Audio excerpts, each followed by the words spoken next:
নিজেকে শেখ মুজিবুর রহমানের দালাল বলে ঘোষণা করলেন জনপ্রিয় অভিনেত্রী মেহের আফরোজ শাওন। ঐতিহাসিক ৭ই মার্চ জাতীয় দিবস হিসেবে বাতিল করা হলো আজ। আমি মেহের আফরোজ শাওন বাংলাদেশের একজন সাধারণ নাগরিক হিসেবে অন্তর্বর্তীকালীন সরকারের এই নতুন সিদ্ধান্তের তীব্র প্রতিবাদ করলাম। কিছুদিন পর দেখা যাবে ২৬শে মার্চ স্বাধীনতা দিবস বাদ নতুন স্বাধীনতা দিবস হিসেবে ৩৬ জুলাই পালিত হবে হয়তো। এমনটি মন্তব্য করেন জনপ্রিয় এই অভিনেত্রী।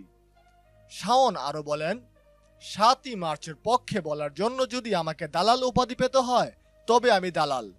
আমি বাংলাদেশ মুক্তিযুদ্ধের দালাল, স্বাধীনতার স্থপতি বঙ্গবন্ধু শেখ মুজিবুর রহমানের দালাল। নিজের ভেরিফাইড ফেসবুকে দেওয়া এমন পোস্টে রীতিমতো সামাজিক যোগাযোগ মাধ্যমে তৈরি হয়েছে মিশ্র প্রতিক্রিয়া। অপরদিকে ৭ই মার্চ নিশ্চিহ্ন করা হচ্ছে না জানিয়ে উপদেষ্টা নাহিদ ইসলাম বলেন, শেখ মুজিবুর রহমান অবশ্যই জাতির জনক না। এই ভূখণ্ডে অনেকেরই ভূমিকা রয়েছে, ইতিহাসের বহুমুখিতা রয়েছে।